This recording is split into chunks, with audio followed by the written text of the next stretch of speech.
स्वागत है एक नए वीडियो में। विषय लेकर आया हूँ बीए फाइनल ईयर के छठे सेमेस्टर के विद्यार्थियों के लिए प्रेस की स्वतंत्रता की अवधारणा। प्रेस की स्वतंत्रता की अवधारणा, आइए बात करते हैं इस विषय पर। प्रेस की स्वतंत्रता क्या होती है, सबसे पहले इसको जानते हैं। विभिन्न इलेक्ट्रॉनिक माध्यम, जो इलेक्ट्रॉनिक माध्यम है, चाहे इसमें रेडियो, टीवी, इंटरनेट, इलेक्ट्रॉनिक माध्यम या परंपरागत रूप से प्रकाशित जो भी अखबार है, चाहे वो मैगजीन है, जो परंपरागत तरीका है मीडिया, परंपरागत अखबारों की प्रदत्त अभिव्यक्ति, यानी इनको दी गई जो अभिव्यक्ति स्वतंत्रता है, बोलने की या अपनी बात को कहने की जो स्वतंत्रता है, उसी स्वतंत्रता को ही प्रेस की स्वतंत्रता कहा जाता है। दोबारा से इलेक्ट्रॉनिक माध्यमों सहित परंपरागत रूप से प्रकाशित अखबारों की प्रदत्त अभिव्यक्ति की स्वतंत्रता को ही प्रेस की स्वतंत्रता कहा जाता है। और प्रेस की स्वतंत्रता को हम निम्नलिखित पहलुओं से समझ सकते हैं कि निम्नलिखित पहलू कौन कौन से। आइए, सबसे पहले है सेंसरशिप की से स्वतंत्रता, कि प्रेस को या इलेक्ट्रॉनिक और परंपरागत जो मीडिया माध्यम है उनको सेंसरशिप से स्वतंत्र होना चाहिए, कि कोई सेंसर बोर्ड का उनके ऊपर नियंत्रण नहीं होना चाहिए, कि वो अपनी बात निडरता से, निष्पक्ष रूप से जो है खुलकर कह सकें, ताकि लोगों को ज़्यादा से ज़्यादा सूचनाएं मिले, लोगों में जागरूकता फैले। किसी प्रकार के सेंसरशिप से उनको आज़ादी मिलनी चाहिए। उसके बाद सूचना तक पहुंच, कि जो भी समाचार के या घटनाओं के या स्रोत होते हैं जो खबरों के, वहां तक पहुंचने का पत्रकारों को जो है अधिकार होना चाहिए। किसी भी रूप से उनको वहां पर रोक टोक नहीं होनी चाहिए। बहुत बार देखा गया है कि कई बार बड़ी बड़ी कंपनियां, बड़े बड़े संस्थान, बहुत बार सरकारी विभाग जो पत्रकारों को जो सूचना के स्रोत तक नहीं पहुंचने दिया जाता, तो ऐसे में उनको वहां तक पहुंचने का अधिकार होना चाहिए। उसके बाद संपादकीय स्वतंत्रता। संपादकीय स्वतंत्रता होती है कि संपादक या प्रेस पर जो बातें, जो विचार जो दिए जाते हैं और अन्य जो खबरें जो दी जाती हैं, उनमें भी कई बार देखने में आता है सरकारी या जो है स्वामित्व का जो है नियंत्रण होता है। सत्ता जो नियंत्रण करती है और साथ में जो मीडिया हाउस का जो स्वामी है,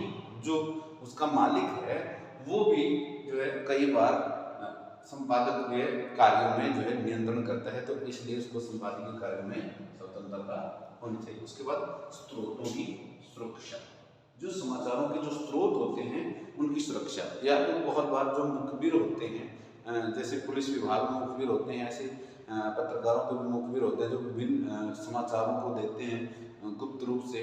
और तो ऐसे में बहुत बार देखने में आया कि जो स्रोत होते हैं उनकी सुरक्षा मिलनी चाहिए। उसके बाद है बहुलवाद और विविधता, कि हमारे देश में विभिन्न प्रकार के जो है वाद हैं, विचारधाराएं हैं और विविधताएं हैं, विभिन्न प्रकार का समाज, संस्कृति, भाषा, तो उनमें सभी उनको जो है शामिल करने का जो है अधिकार पत्रकारों को होना चाहिए, और उनकी खुली बहस को के लिए उनको छूट देनी चाहिए पत्रकारों को, कि वो हमारी विविधता को, हमारे विभिन्न विचारों को लोगों के समक्ष लेकर आ सके। उसके बाद है जवाबदेही, कि जवाबदेही होनी चाहिए। जो पत्रकार, चाहे सरकारी विभाग का या कोई गैर सरकारी विभाग का, जो भी मानवीय या मानवता की भलाई के लिए जो भी कार्य हो, उस कार्य के लिए अगर सरकार नहीं कर रही है, कोई संस्थान नहीं कर रहा, कोई प्राइवेट फर्म या कंपनी नहीं कर रही, तो उसके लिए जो है पत्रकार उनको जवाबदेही के लिए जो है कह सकता है। ये अधिकार पत्रकारों को होना चाहिए। उसके बाद आइए जानते हैं कि संवैधानिक रूप से क्या अधिकार है, संवैधानिक पृष्ठभूमि क्या है स्वतंत्रता के अधिकार के। प्रेस की स्वतंत्रता के बारे में संविधान में क्या कहा गया है, यानी कि संवैधानिक पृष्ठभूमि क्या कहती है प्रेस की स्वतंत्रता के लिए। संविधान की धारा 19(1)(a) 19(1)(1) में वाक स्वतंत्रता यानी बोलने की स्वतंत्रता और अभिव्यक्ति की स्वतंत्रता का अधिकार देश के प्रत्येक नागरिक को बोलने की स्वतंत्रता और अभिव्यक्ति की स्वतंत्रता भारत का संविधान देता है। ये है 19(1)(a) में। अब यहाँ पर इसी अधिकार का उपयोग प्रेस के लोग भी करते हैं, यानी कि जो प्रेस के लोग हैं, चाहे वो प्रिंट मीडिया के लोग हैं या इलेक्ट्रॉनिक मीडिया के लोग हैं, वो सभी प्रेस के लोग जो है उसी अधिकार का भारत के नागरिक होने के नाते उसका उपयोग करते हैं। प्रेस के स्वतंत्रता के लिए कोई अलग से कोई प्रावधान जो है भारत के संविधान में नहीं है। वो भारत के नागरिक होने के नाते प्रेस के लोग जो है उस अधिकार का उपयोग करते हैं जो 19(1)(a) में दिया हुआ है। अब आइए उसके बाद जो है राष्ट्र की एकता अखंडता की रक्षा के लिए, राष्ट्र की एकता अखंडता की रक्षा के लिए 19(2) में, इसी में धारा में 19(1) के बाद 19(2) में कुछ प्रतिबंध लगाए। जैसे आपातकाल की स्थिति में या कोई भी ऐसा असैद्धानिक जो बड़ी घटना दुर्घटना होती है उस स्थिति में या देश के सामरिक मामलों में, तो वहां पर जो है भारतीय संविधान देश की एकता अखंडता की रक्षा करने के लिए भारतीय नागरिकों को जो है कुछ प्रतिबंध लगाता है और वही प्रतिबंध जो है प्रेस की आजादी पर भी लगते हैं। अब आइए जानते हैं कि भारत में प्रेस की स्वतंत्रता की वर्तमान स्थिति क्या है। वर्तमान में भारत में प्रेस की स्वतंत्रता किस स्तर पर है ये जानते हैं। विश्व प्रेस स्वतंत्रता सूचकांक एक पूरे विश्व के जो है सूचकांक है, इंडेक्स जिसको कहते हो, सूचकांक पत्रकारों को उपलब्ध स्वतंत्रता यानी कि पत्रकारों को जो स्वतंत्रता मिली है उस स्वतंत्रता के आधार पर एक स्वतंत्रता सूचकांक है विश्व लेवल पे, अंतरराष्ट्रीय स्तर पे पत्रकार स्वतंत्रता सूचकांक यानी प्रेस स्वतंत्रता सूचकांक जो पत्रकारों को उपलब्ध स्वतंत्रता, पत्रकारों को कितनी आजादी है इस बात का विश्लेषण करता है ये सूचकांक। अब ये विभिन्न देशों या विभिन्न क्षेत्रों की जांच करता है और देश या क्षेत्र की का जो स्कोर का मूल्यांकन, एक स्कोर है 100 में से नंबर दिए जाते हैं इसके अनुसार, यानी कि 5 प्रासंगिक संकेतक हैं कि पांच मामलों में 5 बातों में देखा जाता है कि कौन से मामले हैं वो जो 100 में जैसे 100 नंबर में से जितने भी अंक देगा ये विश्व प्रेस स्वतंत्रता सूचकांक, उसका आधार क्या है, किन मापदंडों पर ये जो है मापता है कि कितनी आजादी है पत्रकारों को। राजनीतिक संदर्भ यानी कि राजनीतिक मामलों में पत्रकारों को कितनी आजादी है, विधिक ढांचा और जो न्यायिक मामले या कोर्ट की तरफ से या कानूनी रूप से उनको कितनी छूट है, आर्थिक संदर्भ आर्थिक रूप से उनको जो है कितनी छूट है, यानी आर्थिक मामलों में वो कितने आजाद हैं खबर देने में या कानूनी रूप से राजनीतिक रूप से, और उसके बाद है सामाजिक सांस्कृतिक संदर्भ में, और तीसरा है सुरक्षा के मामले में। तो ये 5 जो है प्रासंगिक संकेत हैं, राजनीतिक संदर्भ, विधिक ढांचा, आर्थिक संदर्भ, सामाजिक सांस्कृतिक संदर्भ व सुरक्षा। और 2023 में भारत की स्थिति जो है भारत को जो है 100 अंकों में से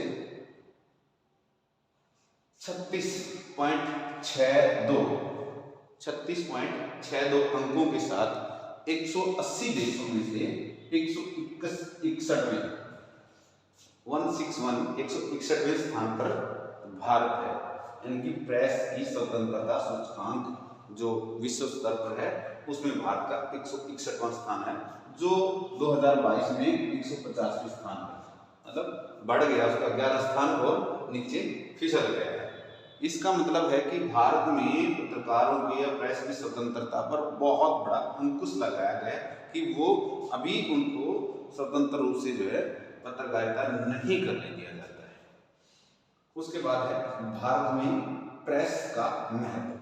प्रेस का महत्व क्या है आइए जानते हैं कि प्रेस का महत्व कि लोकतंत्र और जवाब, एक स्वस्थ लोकतंत्र के लिए स्वतंत्र प्रेस का होना बहुत जरूरी है। और लोकतंत्र में भी विभिन्न जो लोकतंत्र के नुमाइंदे हैं या नेता है, उनकी जो है कार्यों की जवाबदेही ठहराने का अधिकार जो है प्रेस के लोगों को होना चाहिए। उसके बाद है सूचना का अधिकार, उनको किसी प्रकार के जो भी समाचार के स्रोत हैं और जो भी सूचना उनको मिलती है, उन सूचनाओं को प्राप्त करने का अधिकार जो है प्रेस के लोगों को होना चाहिए। और सत्ता पर अंकुश, सत्ता को निरंकुश होने से रोकना पत्रकारिता का काम है, प्रेस का काम है। और प्रेस सत्ता पर अंकुश लगाने की वो मनमाने ढंग से कोई भी अध्यादेश, आदेश या कोई भी कानून पारित न करे और लोगों की भलाई के लिए, लोक कल्याणकारी राज्य के निर्माण के लिए या मानवतावादी कानून बनाने के लिए जो उस सरकार के पर अंकुश लगा सकता है, निरंकुश होने से रोके। पारदर्शिता और जवाबदेही, जिस जो भी ब्यूरोक्रेसी है, अफसरशाही है, उसकी जो जवाबदेही ठहराना और उसके उनके कार्यों में पारदर्शिता, कोई भाई भतीजावाद ना हो, किसी प्रकार की रिश्वतखोरी, भ्रष्टाचार ना हो, इसके लिए उन अधिकारियों को जवाबदेही ठहराने का जो पत्रकारों को अधिकार होना चाहिए। विविध विचारों को अवसर, भारत विविधताओं से भरा हुआ देश है, तो विभिन्न प्रकार के विचारों को प्रसारित करने का अधिकार प्रेस के लोगों को होना चाहिए। और हर प्रकार के जो है अनपढ़, शिक्षित, अशिक्षित, सब प्रकार के लोगों के जो भाव हैं उनको सम्मिलित करने का अधिकार प्रेस के लोगों को होना चाहिए। और मूल अधिकार का संरक्षण, जो भारत के संविधान की ओर से जो मूल अधिकार मिले हैं, उनकी संरक्षण करने का जो है हक प्रेस को होना चाहिए। और प्रेस को चाहिए कि वो हमेशा भारत के प्रत्येक नागरिक के मूल अधिकारों के संरक्षण के लिए जो है वो प्रयास करे। उसके बाद अंतर्राष्ट्रीय स्थिति, कि अगर अंतर्राष्ट्रीय स्तर पर प्रेस को आज़ादी मिलेगी तो भारत का भी मान सम्मान बढ़ेगा, कि वहाँ पर जो है लोकतंत्र की सही संचालन के लिए विश्व स्तर पर भारत का जो है नाम होगा और भारत की अंतर्राष्ट्रीय लेवल पर जो स्थिति अच्छी हो जाएगी। उसके बाद बात करते हैं प्रेस की स्वतंत्रता की रक्षा के लिए कौन कौन सी संस्थाएं हैं जो भारत में प्रेस की स्वतंत्रता की रक्षा करती हैं या कर पा रही है। सबसे पहले भारतीय प्रेस परिषद, भारतीय प्रेस परिषद, इसको PCI कहते हैं, PCI भारतीय प्रेस परिषद, प्रेस काउंसिल ऑफ इंडिया, जो 1978 में बनी। उसके बाद है सूचना और प्रसारण मंत्रालय, भारत की सरकार के द्वारा सूचना प्रसारण मंत्रालय है, जो प्रेस के बारे में जो है विभिन्न प्रकार के अधिकार या जो भी उसके लिए कानून होता है, नियम होते हैं, वो सब सूचना प्रसारण मंत्रालय बनाता है। उसके बाद है news broadcaster and digital association, ये एक निजी तौर पर यानी कि प्राइवेट जो है संस्था है, जिसको NBDA के नाम से जाना जाता है, news broadcaster and digital association. ये जो है पत्रकारों के हकों की रक्षा करती है और विभिन्न प्रकार की जो मीडिया हाउस हैं उनके अधिकारों की रक्षा करना और ज़्यादा से ज़्यादा प्रेस की स्वतंत्रता दिलाने में काम कर रही है। उसके बाद है editors guild of India, editors guild of India, यह भी एक निजी स्वामित्व में एक जो है संस्था है, ये भी प्रेस के जो स्वतंत्रता के लिए काम कर रही है। उसके बाद है विधिक प्रणाली, जो कानूनी रूप से जो है बहुत बार जो है कानून भी प्रेस के लोगों की रक्षा करता है, वह उनकी जिम्मेदारी बनती है कि उनको किसी प्रकार के जो है कानूनी सुरक्षा देना या विभिन्न प्रकार के मानहानि के मुकदमों से उनको बचाना। तो ये अधिकार और ये प्रयास विधायक प्रणाली करती है। उसके बाद अंतर्राष्ट्रीय संगठन, अंतर्राष्ट्रीय स्तर पर भी एक संगठन है जो रिपोर्टर विदाउट बॉर्डर्स जो है, ये विश्व स्तर पर जो विभिन्न पत्रकार हैं उनकी आज़ादी के लिए, उनकी स्वतंत्रता के लिए काम कर रहा है। ये संस्थाएं जो भारत में प्रेस की स्वतंत्रता के लिए जो एक तरह से जिम्मेदार हैं, उनकी जिम्मेदारी लेती हैं कि हम इसको जो है प्रेस को स्वतंत्रता या आजाद रखेंगे, किसी प्रकार का जो है नुकसान नहीं होने देंगे।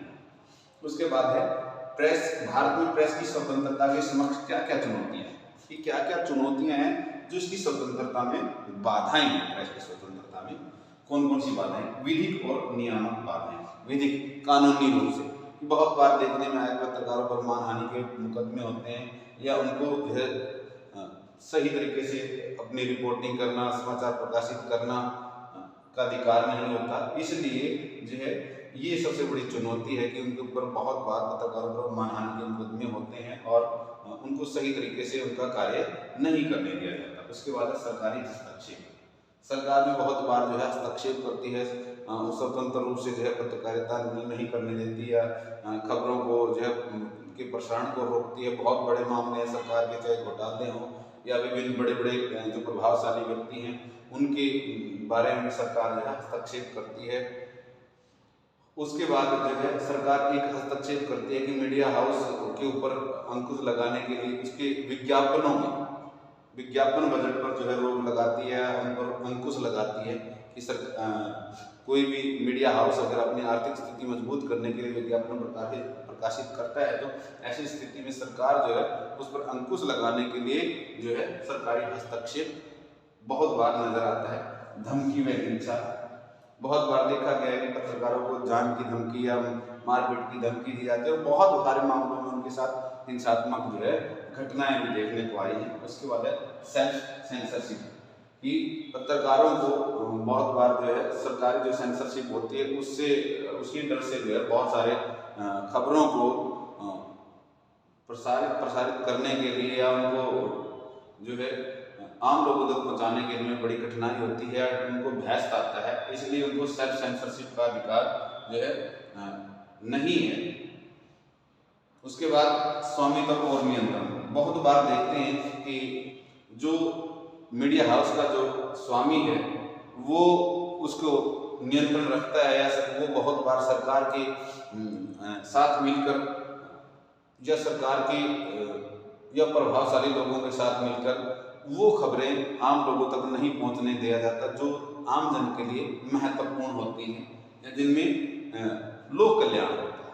तो इसलिए स्वामित्व का नियंत्रण या उसका कब्जा भी बहुत बार जो है स्वतंत्रता के लिए बड़ी चुनौती होता है। और उसके बाद है मानहानि के मुकदमे, बहुत बार देखने में आया कि पत्रकारों के ऊपर जो है मानहानि के मुकदमे हैं जो उनके जीवन को, पारिवारिक जीवन को और उनके जो है पत्रकारिता के काम को प्रभावित करते हैं।